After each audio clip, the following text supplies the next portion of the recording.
Ashwood Night Market was a kaleidoscope of lights and noise, its narrow alleys packed with vendors, hawking everything from sizzling bratwurst to hand-stitched quilts. Nestled along the Greenwater River in rural Wisconsin, the market was a weekly ritual, drawing locals and tourists alike to the small town of Ashwood. Lanterns swayed in the cool November breeze, casting flickering shadows on the cobblestone paths, while the aroma of kettle corn and smoked ribs mingled with the faint, briny scent of the river. Laughter and chatter filled the air, but beneath the festive hum, something sinister lurked, waiting to be uncovered. Detective Laura Bennett, a 15-year veteran of the Ashwood Police Department, weaved through the crowd, her K9 partner Blaze, a 3-year-old Belgian Malinois, trotting at her side. Blaze's ears twitched, his nose scanning the sensory overload of the market. Laura, in plainclothes to blend in, was off duty, but had agreed to a quick patrol after a string of petty thefts at the market. Her radio crackled faintly, but she ignored it, her eyes sweeping the stalls for anything out of place. Ashwood was a quiet town, its crimes usually limited to shoplifting or bar fights, but Laura's instincts, honed by years on the force, told her to stay sharp. The market sprawled across the riverfront, its stalls forming a maze of canvas awnings and wooden tables. Families haggled over jars of homemade jam. Teens snapped selfies by a neon-lit food truck, and old-timers swapped stories over pints of local stout. Laura paused at a stall selling carved wooden figurines, pretending to browse while scanning the crowd. Blaze, on a loose leash, sniffed the ground, his tail wagging lazily. She patted his head, murmuring, "Easy boy, just a quick walk-through." But Blaze had other plans. As they passed a stall tucked in a dimly lit corner near the river, the dog froze, his body tensing like a coiled spring. The stall, draped in dark green canvas, advertised fresh river catch, trays of glistening fish on ice, their glassy eyes catching the glow of a single hanging bulb. The vendor, a wiry man in his 50s with a weathered face and a stained apron, leaned against a crate, wiping his hands on a rag. His name tag read, "Cal." Blaze's ears shot up, and a low growl rumbled in his throat. Laura tightened the leash, her brow furrowing. "What's up, Blaze?" The dog lunged forward, barking frantically, his teeth bared at the stall. The sound cut through the market's din, drawing curious glances from passers-by. Cal straightened, his eyes narrowing. "Hey, lady, control your mutt," he snapped, his voice rough. "He's scaring my customers." Laura forced a smile, pulling Blaze back. "Sorry, he's just excited. Smells your fish, probably." But she knew better. Blaze was trained to detect drugs, explosives, and, most chillingly, human remains. His barks weren't hunger, they were a warning. She scanned the stall, her pulse quickening. The fish were neatly arranged, the ice pristine, but something felt off. The air around the stall carried a faint, sour tang, not quite masked by the fishy odor. "Mind if I take a look?" Laura asked, her tone casual but firm. She stepped closer, Blaze still barking, his nose pointed at a stack of crates behind Cal. Cal's jaw tightened, but he shrugged. "Knock yourself out, just fish here, nothing fancy." Laura knelt, pretending to tie her shoe, and let Blaze sniff the crates. The dog's barks grew deafening, his paws scraping the cobblestones. She glanced at Cal, who was shifting nervously, his rag twisted in his hands. "Blaze, sit," she commanded, buying time. The dog obeyed, but his eyes stayed locked on the crates, a low whine escaping his throat. Laura's radio crackled again, this time with Officer Tom Carver's voice. "Laura, you at the market? Got a report of a disturbance near the fish stalls. You close?" She pressed the mic, keeping her eyes on Cal. "I'm here. Might need backup. Something's off at the river catch stall. Blaze is losing it." Copy. On my way, Carver replied. Laura stood, her hand resting on her concealed holster. Cal, what's in those crates? Mind opening one? Cal's face hardened, his voice dropping. Just ice and fish, like I said. You got a warrant? Don't need one if my dog's got probable cause, Laura said, nodding at Blaze, who was back to growling. The crowd was thinning, some onlookers lingering to watch the scene. Cal glanced around, as if calculating his options, then forced a laugh. Fine, look for yourself. Waste of time. He pried open a crate, revealing a layer of crushed ice and a few gutted trout. Laura leaned in, her flashlight sweeping the contents. The ice was clean, but Blaze's barks didn't stop. She moved to the next crate, her fingers brushing the rough wood. It was heavier, sealed with nails. This one too, she said, her tone leaving no room for argument. Cal hesitated, his eyes darting to the river. That's just storage. Nothing in there. Laura's instincts screamed. She grabbed a crowbar from a nearby stall, ignoring Cal's protests, and wedged it under the crate's lid. The wood splintered, and a stench hit her like a fist. Rotting flesh, sharp and unmistakable. Blaze went wild, lunging at the crate, his barks echoing across the market. Laura yanked the lid off, revealing a layer of ice-stained pink with blood. Beneath it, wrapped in plastic, was a human foot, pale and bloated, the toes curled in a grotesque parody of life. The crowd gasped, some screaming, others backing away. Cal bolted, shoving through the onlookers, but Laura was faster. She tackled him to the ground, cuffing his wrists as he thrashed. "Stay down!" she shouted, her knee on his back. Blaze stood guard, snarling, his eyes fixed on Cal. Carver arrived with two officers, their flashlights cutting through the chaos. "Jesus, Laura, what the hell?" Carver said, staring at the crate. The market was pandemonium now, vendors closing up, customers fleeing. Laura hauled Cal to his feet, her voice cold. "You're under arrest. Start talking, or this gets worse." Cal's face was a mask of panic, his words stumbling. "I didn't do it. I just held the stuff. They paid me." "Who's they?" Laura demanded, but Cal clammed up, his eyes wide with fear. The forensics team descended, cordoning off the stall. Dr. Rachel Nguyen, the county coroner, examined the foot with clinical detachment. "Female, likely 20s based on size and nail polish," she said. "Severed with a heavy blade, machete, or cleaver. Time of death, maybe 48 hours. The ice slowed decom, but not much." Laura's stomach churned. "Any ID?" "Not yet," Nguyen said, "but there's a tattoo on the ankle, a rose with thorns. Might help." Laura nodded, her mind racing. Ashwood had seen its share of missing persons. Drifters, runaways, folks who slipped through the cracks. But a severed foot in a night market stall was a new level of horror. She thought of the recent cases. 3 women, all in their 20s, reported missing over the past 6 months. The tattoo might match one of them. As Cal was hauled to the station, Laura let Blaze search the stall. The dog's nose led to a tarp-covered corner where he began digging, unearthing a small metal box buried in the dirt. Laura opened it, finding a bloodied cloth, a rusted cleaver, and a key with a tag. Unit 12, Riverfront Storage. Her heart sank. This wasn't a one-off crime. It was a pipeline, and the stall was just the tip. Back at the station, Laura booked Cal, whose real name was Calvin Morse, a local with a rap sheet for petty theft and DUI. He lawyered up, refusing to talk, but his fear was palpable. Laura sat at her desk, the case file open. Missing: Jenna Walsh, 24, last seen August 2024.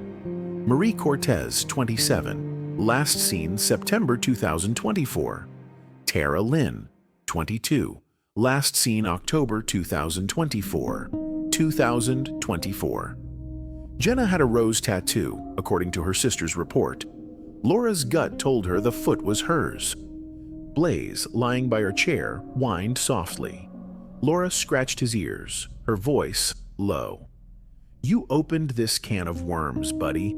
Now we gotta see it through." She stared at the key from the box, its tag glinting under the desk lamp. Riverfront Storage was a rundown facility by the Greenwater, a maze of rusted units where anything could be hidden. If Blaze's barks had uncovered a foot at the market, what horrors awaited at Unit 12? As midnight approached, the station quieted, but Laura's mind was a storm. The market, with its cheerful lights and bustling crowds, had masked a gruesome crime. Blaze's frantic barking had peeled back the facade, exposing a darkness that threatened to swallow Ashwood whole. She grabbed the key, clipped Blaze's leash, and headed for the door. The river was calling, and she wasn't done answering. The Ashwood police station was a hive of grim activity as the clock ticked past 1 a.m. The fluorescent lights buzzed overhead, casting a sterile glow over the bullpen where officers scrambled to process the chaos from the night market. Detective Laura Bennett sat at her desk, the key to Unit 12, Riverfront Storage, glinting in her hand. The severed foot found in Cal Morse's stall, a woman's with a rose tattoo, had turned a routine patrol into a homicide investigation. Blaze, her Belgian Malinois K9 partner, lay beside her, his ears twitching as if sensing the storm brewing. Laura's mind raced, replaying Blaze's frantic barks at the market, the stench of decay, and Cal's panicked flight. This wasn't a lone crime. It was a thread in a larger, darker tapestry. Officer Tom Carver burst through the door, his face flushed from coordinating the crime scene. "Laura, forensics got a hit on the tattoo. It's Jenna Walsh, 24, reported missing August 10th. Her sister, Katie, mentioned a rose with thorns on her ankle. DNA's pending, but it's her." Laura's heart sank. Jenna's file was one of 3 on her desk: Jenna Walsh, Marie Cortez, Tara Lynn. Young women vanished from Ashwood over the past 6 months, their cases dismissed as runaways or overdoses. The foot changed everything. "What about the cleaver and cloth from the stall?" she asked, her voice steady despite the knot in her gut.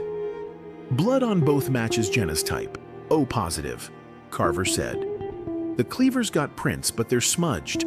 Cal's not talking, and his lawyer's stonewalling. Says he's just a middleman." "Middleman for what?"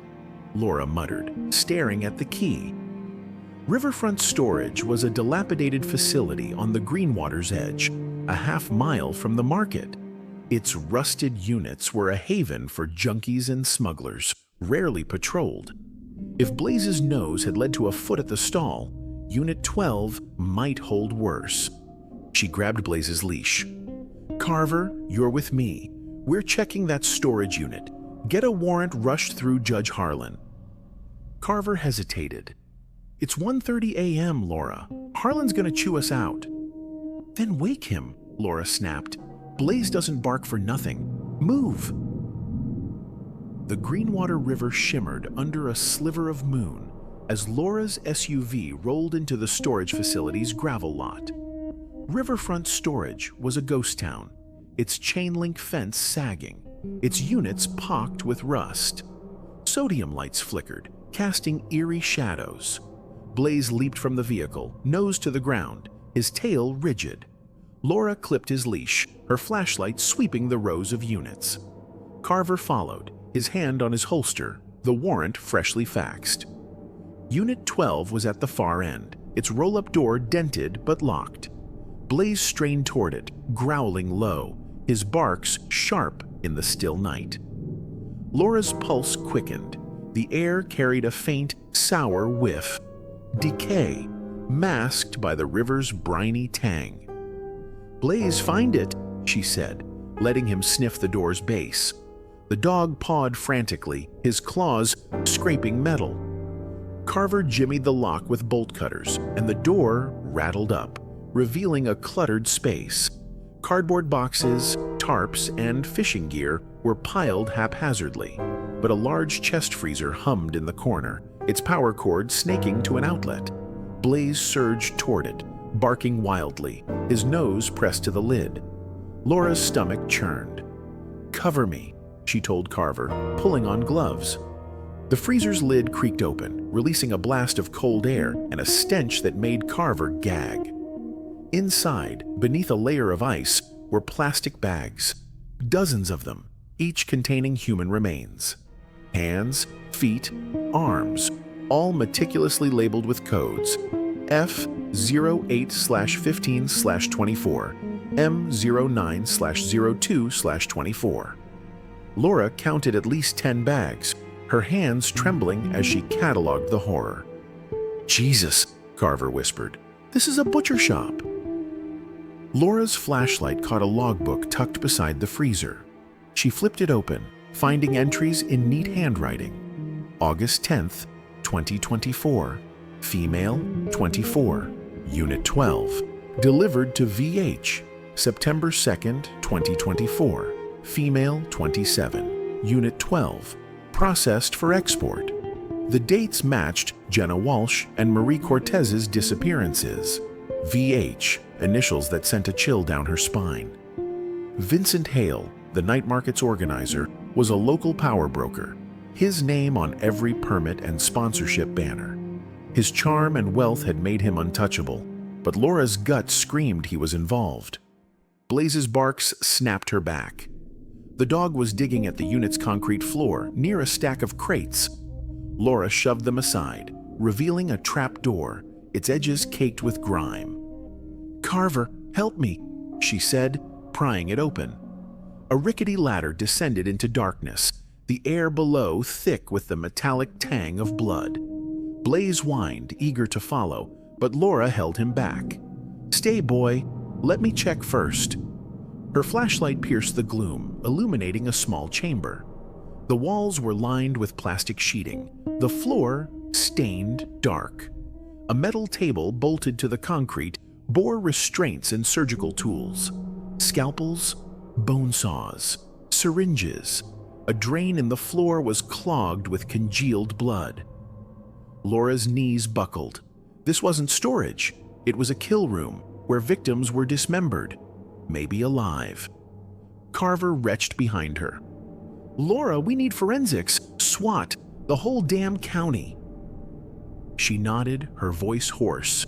"Call it in, and get Hale's financials. If he's VH, we're bringing him down." As Carver radioed for backup, Laura let Blaze into the chamber. The dog's nose led to a corner where he unearthed a small plastic case.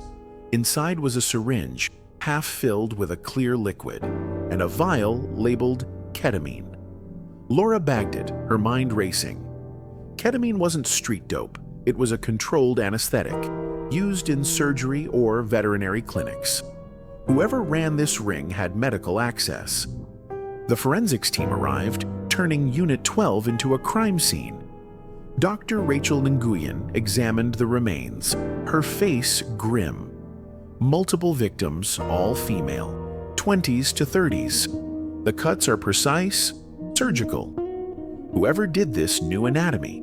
The ketamine suggests they were sedated, possibly conscious during processing. Laura clenched her fists. "Any IDs?" "Working on it," Nguyen said. "The tattoos and dental records will help. But this is big, Laura. These parts were prepped for transport, like a business." Back at the station, Laura dove into Hale's background. Vincent Hale, 48, was a fixture in Ashwood, Chamber of Commerce chair, donor to the mayor's re-election, and the market's mastermind. His company, Hale Enterprises, owned half the riverfront, including the storage facility. A shell company, Riverfront Holdings, leased Unit 12, its paperwork tracing back to Hale's accountant. Laura's suspicions hardened. Hale wasn't just complicit, He was neck deep. She drove to the home of Katie Walsh, Jenna's sister, hoping for a lead. Katie, a barista with tired eyes, sat on her porch, clutching a photo of Jenna. She loved the market, Katie said, her voice breaking. Always went for the fish tacos. Last time I saw her, she mentioned some guy offering her a modeling gig. Said he had a booth, real professional, but he creeped her out. Had a scar on his cheek like a burn. Laura showed her a photo of Hale from a market flyer. Katie's eyes widened. That's him. That's the guy. Laura's blood ran cold. Hale, with his polished suits and public smiles, was luring women to their deaths. She thanked Katie and returned to the station, where Carver had Hale's financials. Big withdrawals to offshore accounts, Carver said, and payments to a lab in Madison, Ashwood Biotech, run by Dr. Evelyn Marsh. She's a chemist, specializes in pharmaceuticals. Laura's mind flashed to the ketamine. Marsh, get her file, and set up a tail on Hale. If he's moving, I want to know. That night, Laura took Blaze back to the riverfront, near the storage facility. The market was closed, its stalls dark, but the river whispered secrets.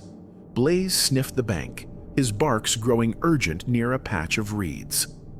Laura dug, unearthing a bloodied scarf, its monogram SR unfamiliar. It didn't match Jenna, Marie, or Tara. Another victim, maybe still alive. As Laura bagged the scarf, a siren wailed in the distance. Carver's voice crackled on her radio. Laura, get to riverfront storage. It's on fire. She raced to the scene, Blaze in tow, arriving to find Unit 12 engulfed in flames. Firefighters battled the blaze, but the unit was a loss. Arson, Laura thought, her jaw tight.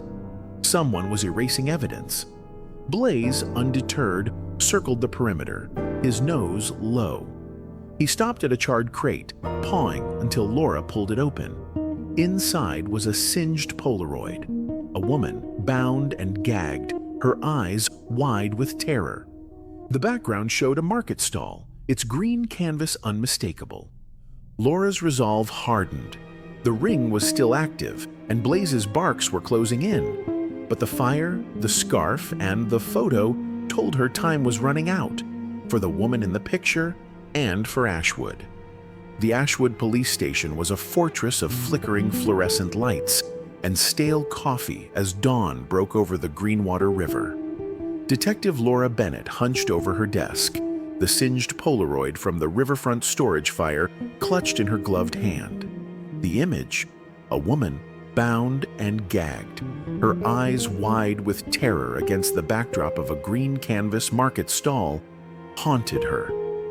Blaze, her Belgian Malinois K9 partner, lay at her feet, his ears twitching as if sensing the weight of the case.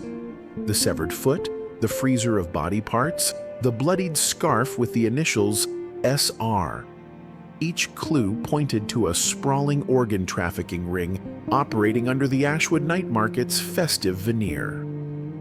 Laura's resolve was ironclad, but the fire that destroyed Unit 12 screamed sabotage, and Vincent Hale, the market's organizer, was slipping through her fingers.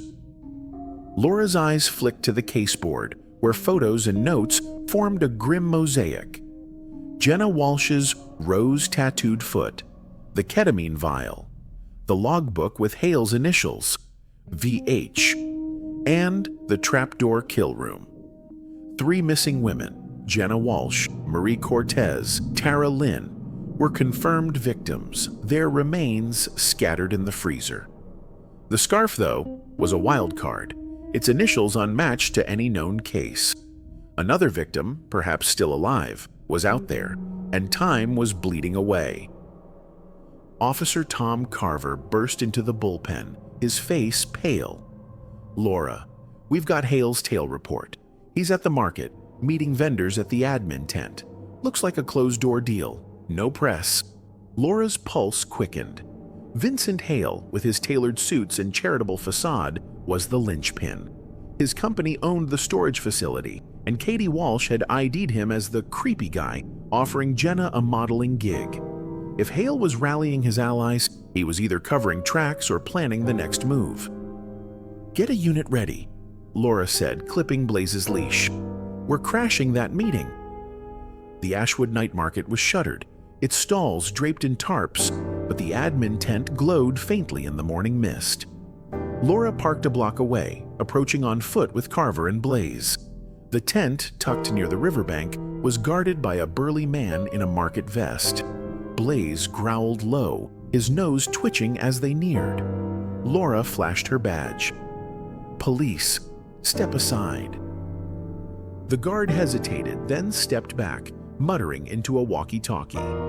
Inside, Hale stood at a folding table, flanked by 3 vendors: a heavy-set woman from a jewelry stall, a young man running a taco truck, and an older guy selling smoked meats. Their faces tightened as Laura entered, Blaze's barks cutting through the tense silence. "Detective Bennett," Hale said, his smile practiced. "What brings you here? Market's closed today." "Cut the act, Hale," Laura said, her voice sharp. "We found your storage unit. Body parts, logbooks, your initials. Start talking, or you're in cuffs." Hale's smile faltered, but he spread his hands. "I own a lot of properties, Detective. Doesn't mean I know what's in every unit. Sounds like you're fishing." Blaze surged forward, barking at the taco truck vendor, a wiry guy named Ricky Diaz. The dog's nose zeroed in on Ricky's boots, his growls intensifying. Laura tightened the leash, her eyes on Ricky's nervous twitch. "Blaze smells something. Mind if we check your truck, Ricky?" Ricky's face paled. "It's just tacos, lady. Nothing else." "Then you won't mind," Laura said, nodding to Carver. They escorted Ricky to his truck, Taco Haven, parked near the river. Blaze's barks grew frantic, his paws scraping the truck's back door. Laura pried it open, revealing a cluttered prep area, grills, sauce bottles, and a locked metal cabinet. Blaze lunged at the cabinet, his teeth bared. "Open it," Laura ordered. Ricky fumbled with a key, his hands shaking.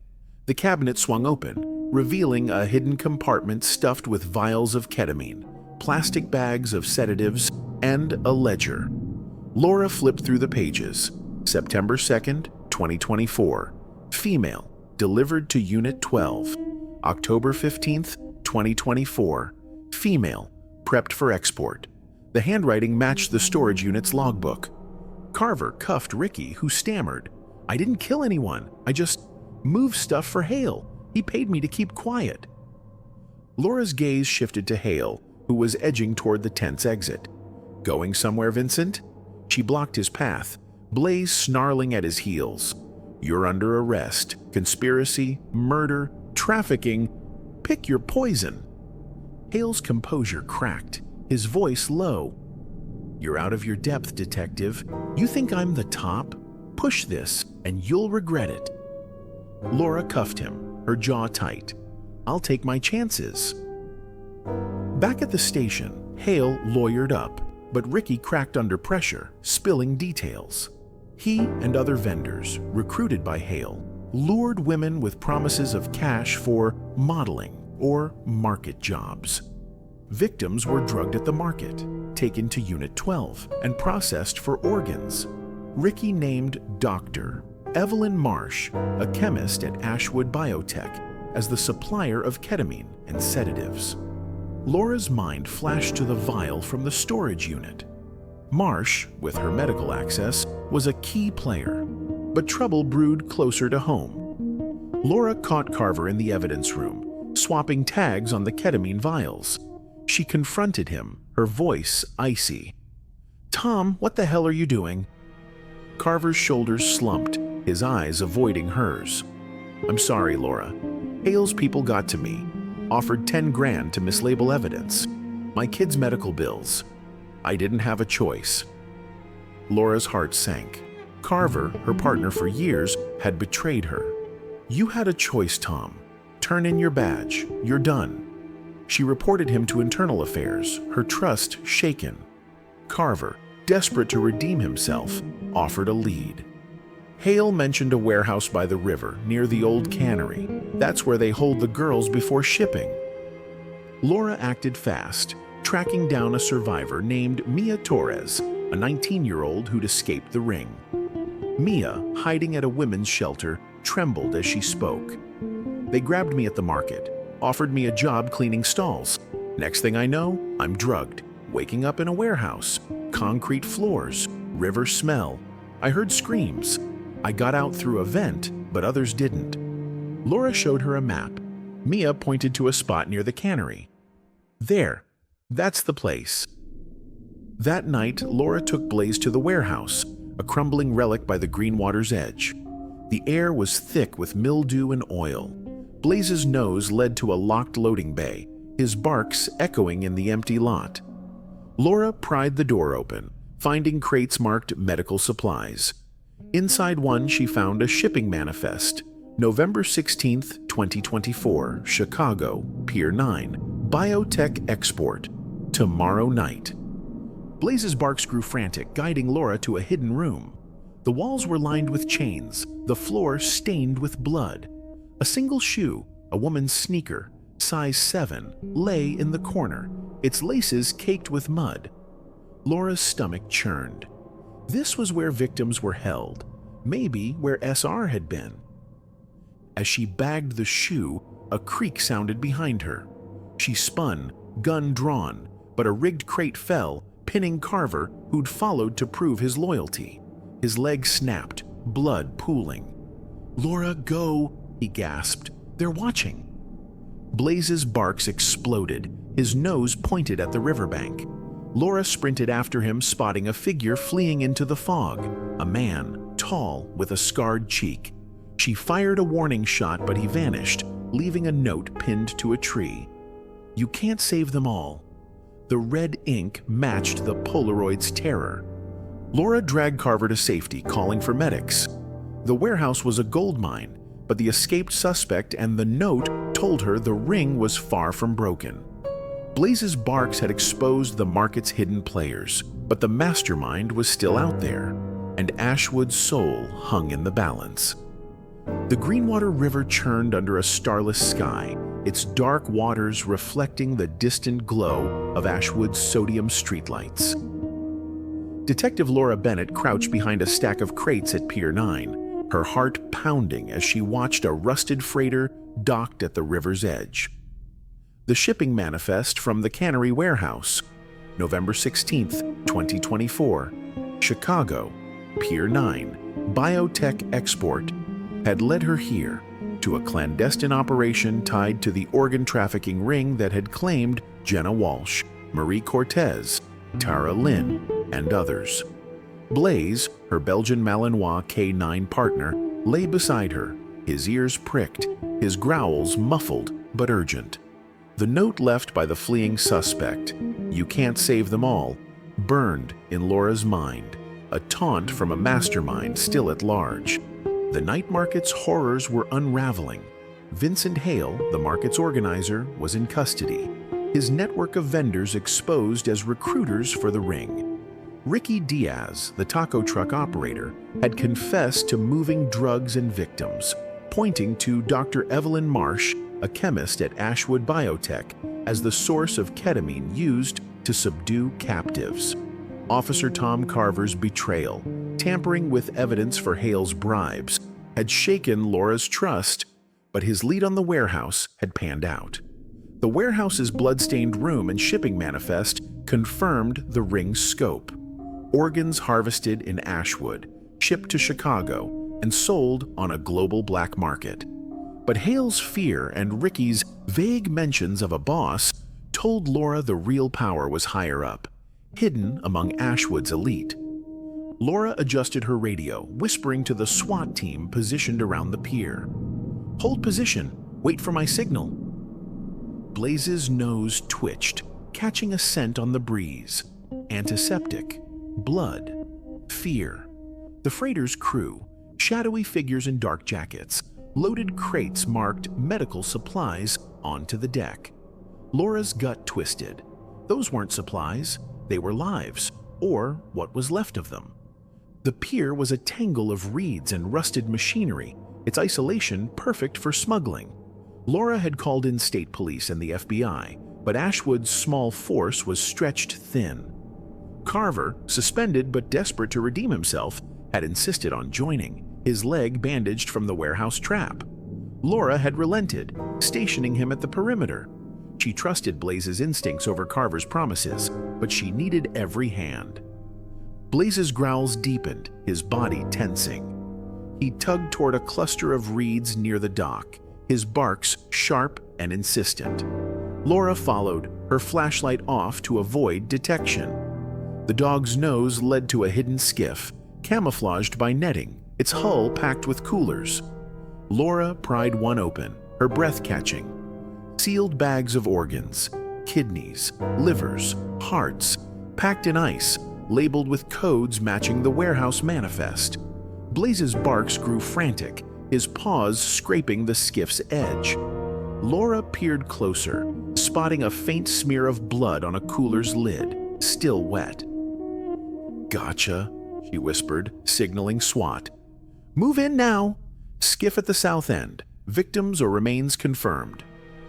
The pier erupted in chaos. SWAT stormed the freighter, shouting, "Police! Hands up!" The crew scattered, some diving into the river, others drawing weapons.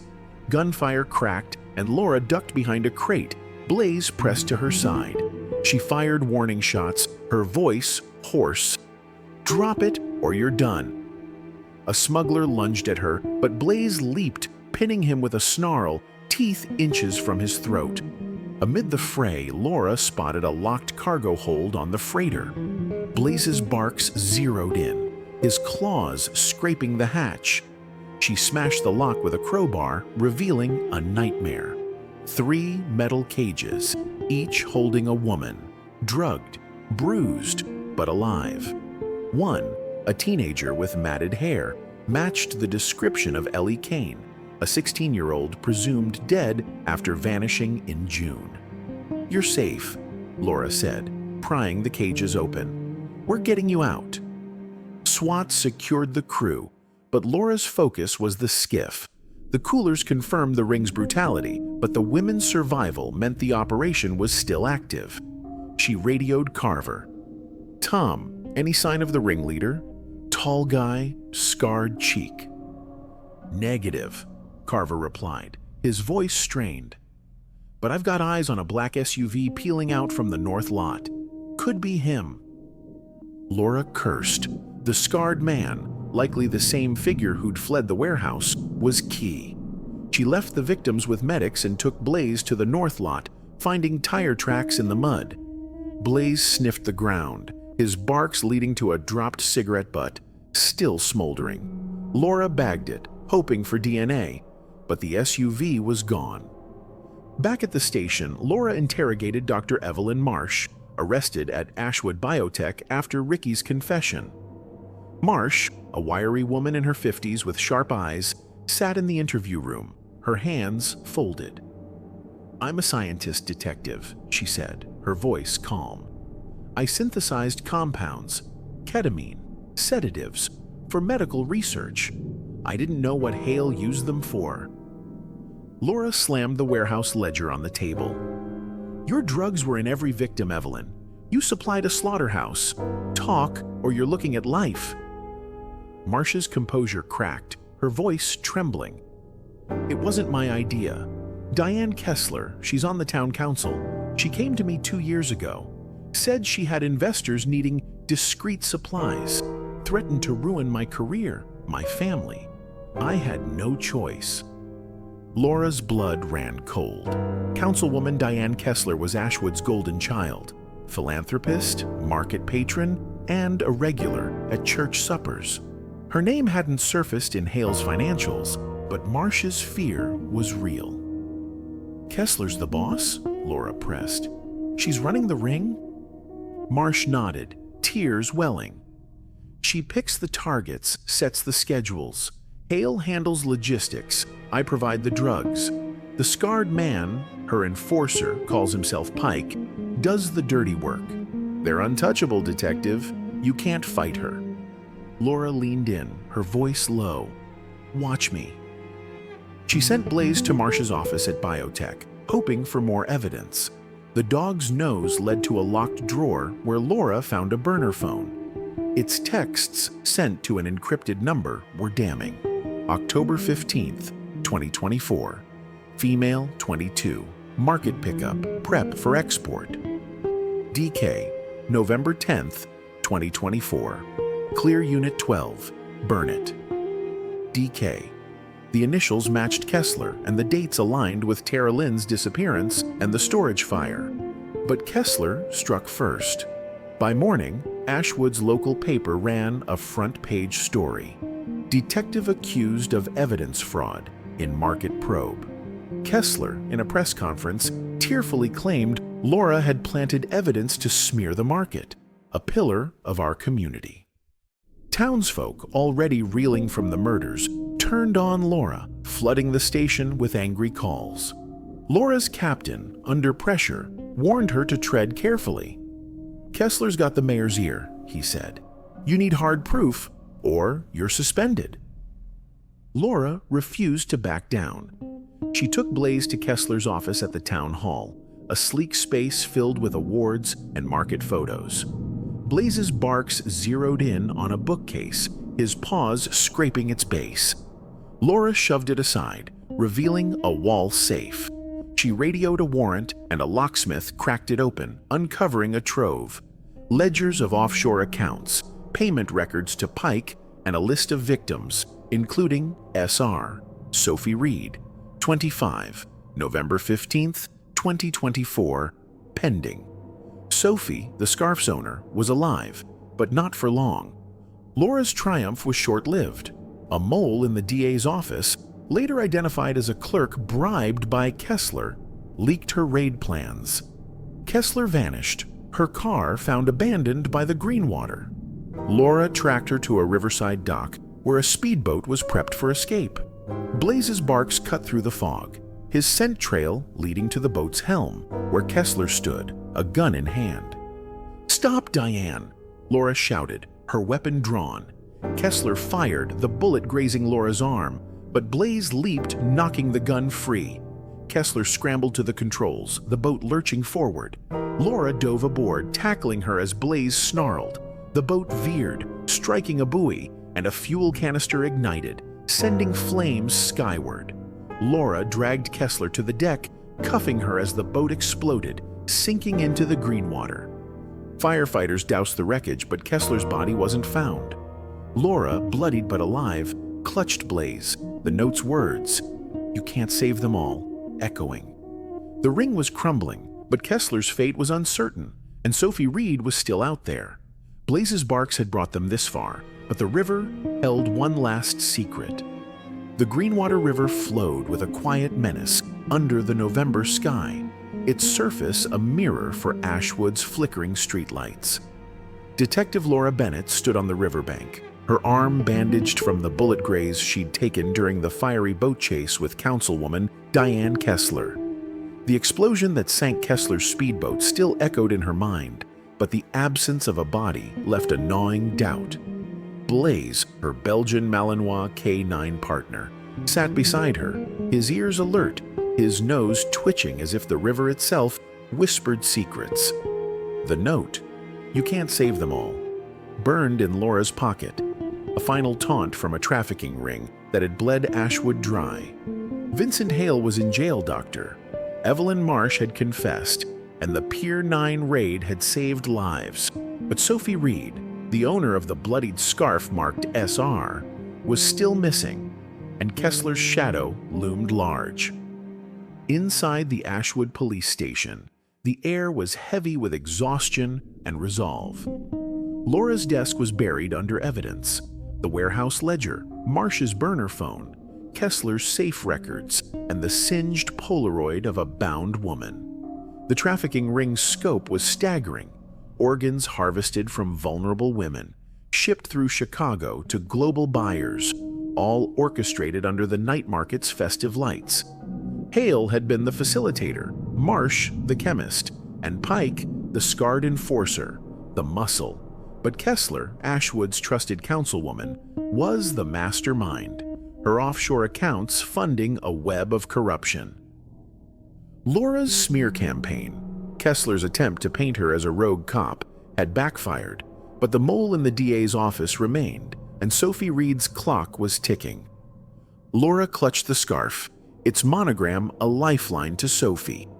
Blaze whined, nudging her hand, his eyes fixed on the caseboard where Sophie's photo, a 25-year-old barista with a shy smile, hung beside Jenna Walsh, Marie Cortez, Tara Lynn, and Ellie Kane. The rescued women from Pier 9 were in the hospital, their testimonies damning, but Sophie's absence was a wound. "We're not done, boy," Laura murmured, clipping Blaze's leash. "Let's find her." The breakthrough came from an unlikely source, Officer Tom Carver, suspended for tampering with evidence. Guilt-ridden, he'd spent days combing Kessler's financials, uncovering a deleted email from a DA clerk, Lisa Monroe, to Kessler. "Bennett's raiding Pier 9. Clear the dock." Carver burst into the station, his face haggard.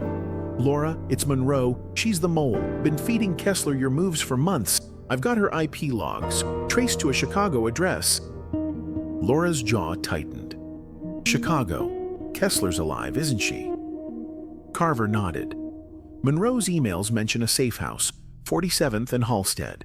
Kessler's holed up, waiting to skip the country. Laura mobilized a joint task force with the FBI, targeting the safe house. She and Blaze flew to Chicago, the city's skyline a stark contrast to Ashwood's quiet riverfront. The safe house, a nondescript brownstone in a rundown neighborhood, was heavily guarded. Blaze's barks cut through the urban din, his nose locked on a scent as they approached. Laura signaled the team, her gun drawn. "Breach on my mark." The raid was swift. FBI agents stormed the building, neutralizing guards, while Blaze surged ahead, his barks guiding Laura to a basement. Kessler stood by a desk, shredding documents, her face pale but defiant. "You're too late, detective," she sneered, reaching for a hidden pistol. Blaze leaped, pinning her arm, his growl deafening. Laura cuffed her, her voice cold. "Not this time, Diane." The basement yielded a gold mine, laptops with offshore account details, buyer lists in Dubai and Moscow, and a map marking a final delivery at the Ashwood Night Market, dated tonight. Laura's heart raced. Sophie Reed was the target, slated for harvest. Kessler, under pressure, spat, "You'll never find her. The market's my fortress." Laura left Kessler with the FBI and raced back to Ashwood, Blaze at her side. The market was dark, its stalls closed, but the main stage, a platform for bands and speeches, loomed over the riverbank. Blaze's barks zeroed in, his paws scraping the stage's base. Laura pried up a panel, revealing a trapdoor to a hidden bunker. The air below was thick with antiseptic and blood, a chilling echo of Unit 12's kill room. Her flashlight pierced the gloom, illuminating a surgical suite, a gurney, IV drips, and 3 locked cages. In one, Sophie Reed, pale and sedated, lay curled, her wrists bound. 2 other women, unknown but alive, were in adjacent cages. "Police!" Laura shouted, smashing the locks. "You're safe now." Sophie stirred, her voice weak. They were gonna cut me. Tonight." Blaze stood guard, his barks alerting the medics above. Laura freed the women, her hands trembling with relief. The bunker held more. A logbook listing SR, November 16th, 24, harvest scheduled, and a scalpel engraved with pike. The scarred enforcer was still out there, but Sophie's rescue was a victory. Back at the station, Laura pieced together the endgame. Lisa Monroe, the DA mole, was arrested, her confession exposing Kessler's blackmail. Monroe's gambling debts had made her a pawn.